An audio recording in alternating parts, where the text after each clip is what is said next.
From Hollywood, it's time now for... Johnny Dollar. Who? Johnny Dollar, the insurance investigator. This is Miss Abbott, isn't it? Yes. What are you doing in the stable office? Waiting for you to call me. Your father threw me off the farm a few minutes ago. A man named Cully who works for your dad said he really didn't mean it. Said he'd fix it up for me to talk to you. Cully. I guess that's why he asked me to phone the stable office. You told me the horse wasn't injured, shouldn't have been destroyed. Oh, I hope you didn't believe all that, Mr. Dollar. Well, now, look, I've got to settle a $65,000 claim on the death of a racehorse. The carcass was cremated, and I have no evidence that the horse was destroyed or even injured. I don't know what to believe yet, but I can tell you this. Don't ever talk to an insurance investigator the way you did earlier today, not unless you can back it up. My, you sound grim. You sound like it's a laughing matter. Hardly anything's a laughing matter. I'll be right down.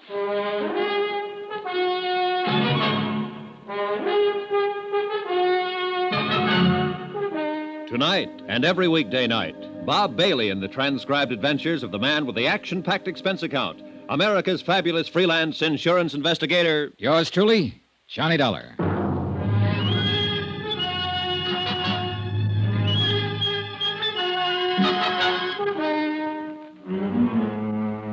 Expense account submitted by Special Investigator Johnny Dollar. Location, San Pietro, California. To the Universal Adjustment Bureau, Universal Building, Hartford, Connecticut. The following is an accounting of expenditures during my investigation of the Duke Red matter. 15 minutes after I spoke with Terry Abbott on the phone, I looked out the window of the stable office and saw her starting down toward the stables. She'd changed clothes. This time she was wearing blue jeans and riding boots. She carried a quirt in one hand, a cigarette in the other. There was a scarf or some such tied around her hair. All in all, it was a classic impression. Rich girl, racing horses, and fast cars. She wore a disdainful pout, also classic. Hi. How do? Father asked me where I was going, and I told him I was going for a ride. Why'd he throw you out? He didn't like questions I asked him, I guess. I don't know. Maybe I won't like the questions you ask me. Possibly. Probably. You don't really work very hard trying to please anyone, do you? Industrial hazard in my business. Hope it doesn't bother you too much, Miss Abbott. Nope, I like it. You're so darn sure of yourself, and you know so darn little, and you look like you might be thinking all kinds of things. How tall are you? No, let me guess. 6'1"? Not quite. Well, you're tall enough, I suppose. Do you like this office? I suppose you've been opening the files and going through all of Father's papers. That's what you're supposed to do, isn't it? Nope. Well, unless you know something about horses, the papers around here wouldn't mean much to you. Times, weights, whole schedule and chart for every bit of stock on the place. Do you know anything about horses? Just one. Duke Red. Oh. He was insured for $65,000. And he's dead now. You know, I didn't think I'd ever see you again. I wanted to talk to you before I left. What about? I didn't insure Duke Red. My father insured him. Your business is with my dad, not me, Mr. Dollar. Pardon me if I seem a little confused, but earlier today you were very anxious to tell me something about all that. Was I? Yes, you were. Hey, what is this anyway? I wish we hadn't met. But we did, and you mentioned there was no need to destroy Duke Red after he'd been injured. Now, did you say something like that to me because you were angry at your father? Or did you say it because there was some truth to it? Well, now, what's that supposed to mean? Do you just stand around and pout when people ask you questions? Did you mean that horse wasn't injured, or that he was injured, but that he could have been saved? Well, did you have any reason at all for saying the things you did? I've been very upset lately. All of us around here have been very upset. Yeah, I'm getting that way myself. Duke Red was the best horse we've had around these stables in 5 years. His father was a real champion, Earl Red, and maybe you've heard of him. He earned $190,000. We've all been counting on Duke Red since he was a colt. He had it then. This was going to be his big year. When this stupid accident happened, it just turned all of us upside down. Uh-huh. Is that your explanation for the things you said to me? Yes, for the moment. Now, please, don't ask me any more questions right now. One more. What? Your father fired a couple of people I wanted to talk with. One of them was a Howard Monroe. Dad's office manager. Yes, I met him a couple of nights ago. He wouldn't talk. He was too mad. Said something about letting your father handle his own dirty business. What? Now, I don't know what that meant, and I don't think I care just now. But the other man who was fired was a horse trainer named Warner, Tom Warner. According to your father, it was Warner's neglect that caused the horse to stumble and back into the tractor blades. What? Warner isn't around here now, but he must be somewhere, and I want to talk to him. Now, where can I find out his address? He's from Baltimore, Maryland. Baltimore. What about his address? Well, it'd be in the personnel files. You can get those at the office in town in San Pietro. Okay. Do you think he went there? I don't know. And what's more, I don't care.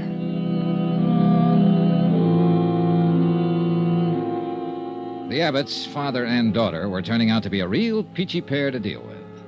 I left them in their racing farm and drove back into San Pietro and the offices where I obtained the Baltimore address on Thomas Warner. Expense account item 4, $1.05, one telegram. To Hartford and the office of Niles Pearson, requesting a complete record of Benjamin Abbott's financial status. Item 5, $1.60, another telegram. To Thomas Warner, horse trainer, requesting him to contact me as soon as possible at the San Pietro Hotel. Meanwhile, I did what I could to establish Abbott's local credit standing. I started with a bank. Dollar? That's right. What's it about? I'm an insurance investigator. I'm working for Universal Adjustment Bureau. We have a claim in on a property of Benjamin Abbott. Duke Red? That's right, $65,000. Wow. Yeah. That's quite a load. What can the bank do for you? Tell me about Abbott's credit situation, for one thing. Oh. He does bank here, I presume. Yeah, for years. My name's Dale O'Ryan. We better go in my office. Sure. Grab a chair, Dollar. Thanks. Miss White, Yes, Mr. O'Ryan. bring in Mr. Abbott's file, please. Up to date. Yes, sir. It'll take a few minutes, Dollar. All right. Maybe you can give me a rundown on how things are generally. Maybe. This is all confidential, I suppose. Absolutely, Mr. O'Ryan. I have no axe to grind. You must have something to grind, or you wouldn't be here. People usually try to cheat insurance companies for money reasons, don't they? Well, usually, yes. Have you been cheated? I don't know. I don't know if there's any reason for us to be cheated. Look, maybe it'll put your mind at ease if I just tell you that a man with a $65 claim has his financial situation checked as a matter of course. You're a careful bunch of cut-ups, aren't you? Well, business being the way it is, yeah. Well, I don't think you'll find too much to raise an eyebrow about with old Ben. He's got one of the largest balances in town. Roughly, it'd be in the $100,000 area. Yeah, racing horses is quite a business, and he knows what he's doing. I doubt very much if he'd try to bamboozle you people out of a tiny little $65,000. Well, That's small change to Ben Abbott. That ranch, the stock, his investment there must come to well over $1 million. He meets a weekly payroll in the $10,000 class. Terry must run him a couple of thousand a month or so. you mean his daughter? Yeah. You met her? Yeah. Well, when Terry wants a new car, she just parks the old one she's been driving and takes a plane to San Francisco and buys a new one. She might even feel like having a vacation and fly over to Honolulu. She's very expensive that way. If what you say is true, she must be. No doubt about it. Well, she'll probably be marrying somebody one of these days as soon as she can find a guy who can stand the freight charges. I figure it'll be one of that Los Angeles oil gang or somebody from Texas. Oil's her best bet, don't you think? Well, That is, if she wants to stay in her social circle. It isn't very wide, naturally. Naturally. Oh, yes? Mr. O'Ryan, Oh, come in, come in. Mr. Abbott's folder. Oh, thanks. Well, here it is. See for yourself. Yeah. There's a lot to it. You want to take that office over there and look this over, Mr. Dollar? Mr. Dollar. Yeah, I think I'd better.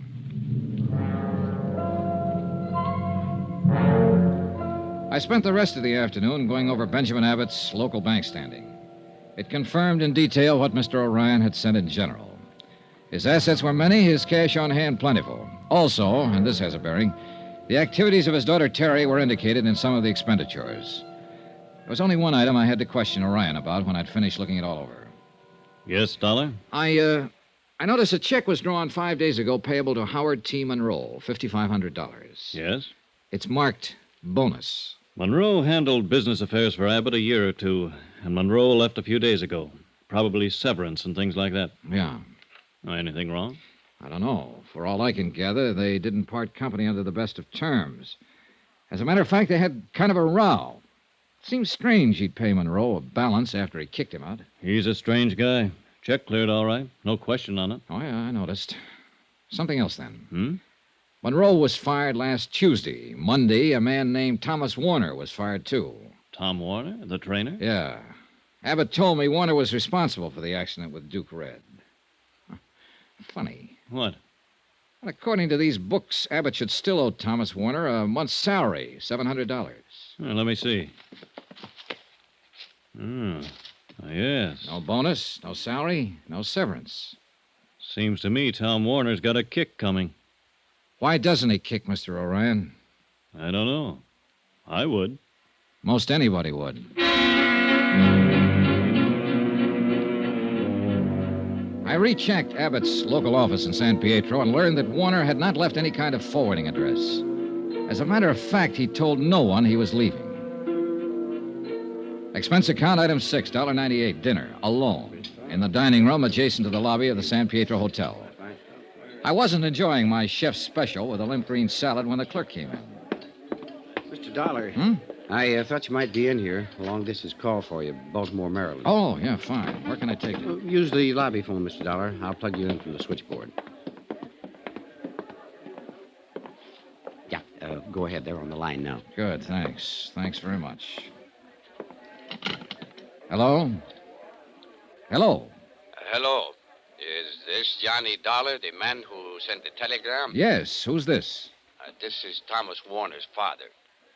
The wire I opened it said it was important for Thomas to get in touch with you. I thought I'd better call and tell you where you could reach him, Mr. Dollar. Well, that's very kind of you, sir. I come home from work. I think this is best. You call him in San Pietro. He worked near there for a man named Benjamin Abbott.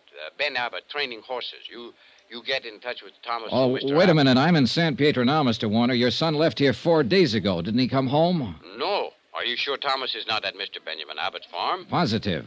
Do you have any other ideas where he could be? No.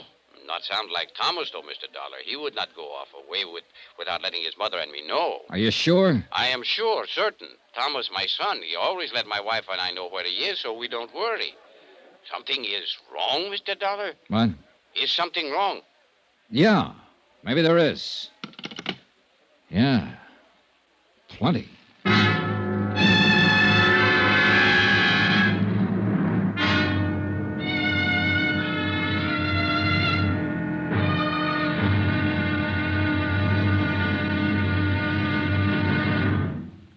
Now, here's our star to tell you about tomorrow's intriguing episode of this week's story. Tomorrow? Well, sometimes a dead man can answer a lot of questions. Join us, won't you? Yours truly, Johnny Dollar.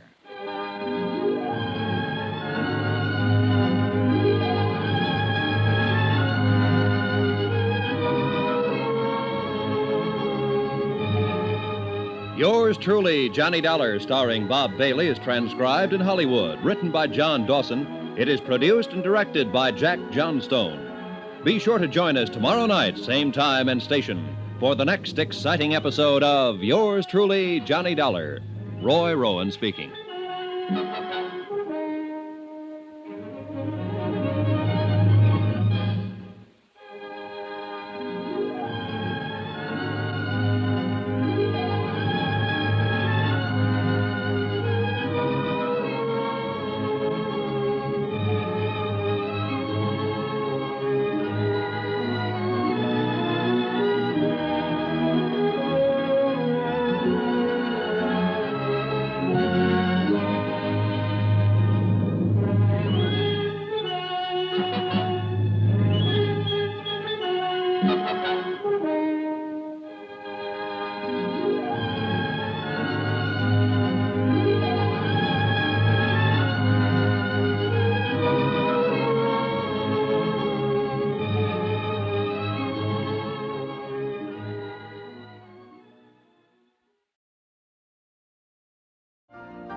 You've been listening to the OTR Gold Network.